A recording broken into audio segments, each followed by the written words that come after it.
Hi, நேற்று வந்து பார்த்தீங்கன்னா நம்ம லிஸ்ட்டை ஃபுல்லாக கம்ப்ளீட் பண்ணியிருந்தோம். ஸோ இன்னைக்கு வந்துட்டு பார்த்தீங்கன்னா date and time related programs தான். அதாவது ஜாவாவில் எப்படி டைம் அண்ட் டேட்டை பிரிண்ட் பண்ணுறது, அதில் எப்படி ஃபார்மேட்லாம் மாற்றுறது, அந்த மாதிரி குட்டி குட்டி ப்ரோக்ராம்ஸ்லாம் இருக்குது. ஸோ அதெல்லாம் என்னென்னு சொல்லிட்டு சும்மா ஒரு கிளான்ஸ் பார்ப்போம். அப்புறம் நாளைக்கு வந்து பார்த்தீங்கன்னா ஃபைல் ஹேண்ட்லிங் என்னென்னு பார்ப்போம். ஸோ இதுக்கு மேலே எல்லாமே வந்துட்டு பார்த்தீங்கன்னா சிங்கிள் வீடியோ தான் வரப்போகுது. ஸோ இப்போ வாங்க இந்த ப்ரோக்ராம்ஸ்குள்ளே போகலாம். இப்போ வந்துட்டு பார்த்தீங்கன்னா டேட் அண்ட் டைம் வந்து பார்க்க போகிறோம். ஸோ ஃபர்ஸ்ட் வந்து பார்த்தீங்கன்னா இந்த ஏஎம்பிஎம் ஃபார்மேட் இருக்குல்ல, டிஃபால்ட்டாக ஒரு மெத்தட் இருக்குல்ல, ஸோ அதை தான் பார்க்க போகிறோம். ஸோ அதுபடி வந்துட்டு பார்த்தீங்கன்னா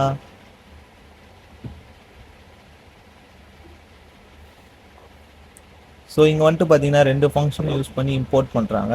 ஸோ இந்த ஜாவா டெக்ஸ்ட் டேட் ஃபார்மேட் இருக்குல்ல, அது போட்டோன்னா நம்மளால் டேரெக்டாக டேட்டை வந்து அக்சஸ் பண்ணிக்க முடியும். ஸோ அதுபடி வந்துட்டு பார்த்தீங்கன்னா டேட்டை இம்போர்ட் பண்ணி இங்கே டேரெக்டாக பிரிண்ட் பண்ணுறோம். அதுவும் எந்த ஃபார்மேட்டில் வேணும்னு சொல்லிட்டு நான் பிரிண்ட் பண்ணுறேன். ஸோ அந்த ஃபார்மேட்டில் வரப்போ எனக்கு கரெக்டான அன்றைக்கி என்ன டே, அப்புறம் என்ன மந்த்து, என்ன எக்ஸாக்ட் டைமு, இன்னும் சொல்ல போனால் எக்ஸாக்டாக எனக்கு இப்போ ஏஎம்மில் வேணும்னா அந்த ஏஎம் ஃபார்மேட்டு தனியாக அங்கே கேட்டிருப்போம் பாருங்கள், ஏஎம் ஃபார்மேட்டுன்னு சொல்லிட்டு. ஸோ அந்த இதில் வந்து பிரிண்ட் ஆகும். ஸோ இங்கே வந்துட்டு ஸ்பெஷல் கிளாஸ் யூஸ் பண்ணாமல் பிரிண்ட் பண்ணியிருக்காங்க. ஸோ அந்த வந்துட்டு பார்த்தீங்கன்னா 12க்கு மேலே போயிடுச்சுன்னா அது வந்துட்டு பார்த்தீங்கன்னா பிஎம், 12க்கு முன்னாடி இருந்துச்சுன்னா அது வந்து ஏஎம், அந்த மாதிரி சொல்லிட்டு எல்லாத்தையும் நம்ம டிஃபால்ட்டாக மென்ஷன் பண்ணிகிட்டே வந்தோம்னா நம்ம வந்து எக்ஸாக்டாக இதே அவுட்புட் தான். கொஞ்சம் கஷ்டப்பட்டு வர மாதிரி இருக்கும். இதெல்லாம் அவ்வளோ இம்போர்ட் பண்ணணுன்ற அவசியம் இல்லை. ஸோ நீங்கள் ஈஸியாக முடிக்கிற மாதிரி பார்த்துக்கோங்க.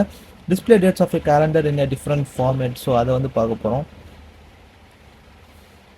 ஸோ ஒய்னா வந்து இயர், எம்னா மந்த்து, டினா டேட் ஆஃப் த ஸ்மால் டினா அந்த மாதிரி போட்டிருக்காங்க, ஈனா டே ஆஃப் வீக்கு அந்த மாதிரி சொல்லிட்டு மென்ஷன் பண்ணியிருக்காங்க. அந்த மாதிரி சிம்பாலிக் நோட்டேஷன்ஸ்லாம் போட்டு.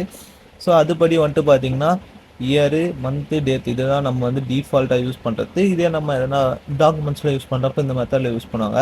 ஸோ அதுபடி வந்துட்டு பார்த்தீங்கன்னா ஜாவா டைமை இம்போர்ட் பண்ணிவிட்டு நார்மல் இப்போ என்ன இதுவாகுதோ அதை மட்டும் எனக்கு எக்ஸாக்டாக சொல்லுன்றப்போ இன்றைக்கி அந்த டேட் என்னன்னு பார்த்தீங்கன்னா இது பழசு அப்டேட் பண்ணது வந்து ஃபர்ஸ்ட் இயர் வரும், அப்புறம் மந்த் வரும், அப்புறம் டேட் வரும்ல. ஸோ அதே கான்செப்ட் தான் இங்கே கீழே இருக்கிற மெத்தடில் வந்து பார்த்தீங்கன்னா டேட் ஃபஸ்ட்டாக வர மாதிரி, மந்த் செகண்டாக வர மாதிரி, அப்புறம் இயர் லாஸ்ட்டாக வர மாதிரி அந்த மாதிரி கூட இருக்குது.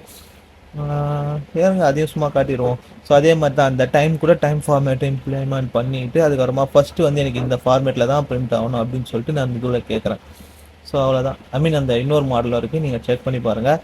Display current date and time. So இதுக்கு சிம்பிளுங்க, டேரெக்டாக டைம் இது இனிஷியலைஸ் பண்ணியிருப்பாங்க, அவள் தான். டேரெக்டாக இப்போ என்ன டேட்டோ டேட் இது போட்டு டைம் கரெக்டாக மென்ஷன் பண்ணியிருப்பாங்க. டேட் அண்ட் டைமே மென்ஷன் பண்ணிக்கிறாங்களா? டேரெக்டாக நீங்கள் டைம் என்ன டைம் மட்டும் பண்ணி வச்சுக்கோங்க. Display time in different country format. Okay, நிறைய டைம் ஃபார்மேட்லாம் இருக்குல்ல, ஜிஎஸ்டி அந்த மாதிரிலாம் இருக்குல்ல. ஸோ அதுக்கெல்லாம் வந்துட்டு என்ன பண்ணுறாங்கன்னு பார்த்தீங்கன்னா அதுக்குன்னு தனித்தனியாக ஃபார்மேட்லாம் க்ரியேட் பண்ணி ஸோ இது இந்த மாதிரி வந்தால் இந்த மாதிரி அப்படின்ற மாதிரி இந்த ஃபார்மேட் வந்து நம்ம டிஃபால்ட்டாக யூஸ் பண்ணுவோம்ல, அந்த ஃபார்மேட்டுக்கு வந்து நம்ம லோக்கலு அந்த மாதிரி, அப்புறம் இதுவெல்லாம் இருக்குது ஃப்ரெஞ்சுக்கு அந்த மாதிரி, இந்த மாதிரி டிஃப்ரெண்ட்டாக இருக்குது. இதுக்கெல்லாம் நீங்கள் இவ்வளோ எஃபோர்ட் போட்டு பார்க்கணுமான்னு நீங்களே யோசிச்சுக்கோங்க. அதுக்கப்புறமா உங்களுக்கு England format, Italian format, Russian format, French format, Spanish format, Chinese format, எல்லா ஃபார்மேட்டும் வரும். அதுக்கு நீங்கள் வந்துட்டு ஒரு சின்னதாக ஒரு சில இது மட்டும் பண்ணுற மாதிரி இருக்கும். இது கூட வந்துட்டு எனக்கு ஸ்பானிஷ்க்கு ஆட் பண்ணு, இது கூட வந்து எனக்கு ஃப்ரெஞ்சுக்கு ஆட் பண்ணு, அந்த மாதிரி வரும். சாரி கைஸ், சைலண்டில் போக மறந்துட்டேன்.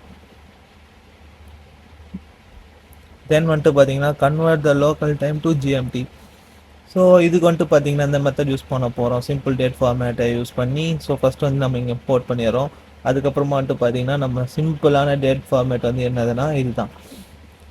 அது கூட வந்து ஜிஎம்டியை வந்து நம்ம ஆட் பண்ணோம். Set time to GMT, local time வந்து ஜிஎம்டியாக மாற்றுறாங்க. ஸோ அப்போ பாருங்கள், அது வந்து நார்மல் லோக்கல் டைம்னு இது கூட வந்துட்டு அப்படியே இது பண்ணிட்டு ஜிஎம்டி ஃபார்மேட்லாம் மாற்றி தராங்க. அவ்வளோதான். இதுக்கு வந்து நீங்கள் எவ்வளோலாம் எஃபோர்ட் பண்ணணும் இல்லை, சும்மா நான் சொன்ன மாதிரி என்னன்னு தெரிஞ்சு வச்சுக்கோங்க. மற்றபடி ஒன்றும் பெருசாக இல்லை. நீங்கள் இதெல்லாம் கற்றுக்கணும்னு நினச்சிங்கன்னா ஒரு வாட்டி டைப் பண்ணுங்கள். நான் என்ன இருக்கோ அதை சொல்லணும்னு நினச்சேன், அது நான் டீப்பாக கூட எக்ஸ்பிளைன் பண்ணல. ஸோ அப்படியே சும்மா நான் என்ன அப்படின்னு சொல்லிட்டு போயிருக்கேன். ஸோ நாளைக்கு வந்து நம்ம ஃபைல் ப்ரோக்ராம்ஸ் பற்றி பார்ப்போம். இன்னைக்கான வீடியோ அவ்வளோதான். ஸோ அதை தாங்க முக்கியமாக கன்வே பண்ணணும்னு நினச்சேன். இந்த மாதிரி நிறைய வீடியோஸ் பார்க்க மறக்காமல் ஃபாலோ, சப்ஸ்கிரைப்லாம் பண்ணிக்கோங்க. And also video Tata.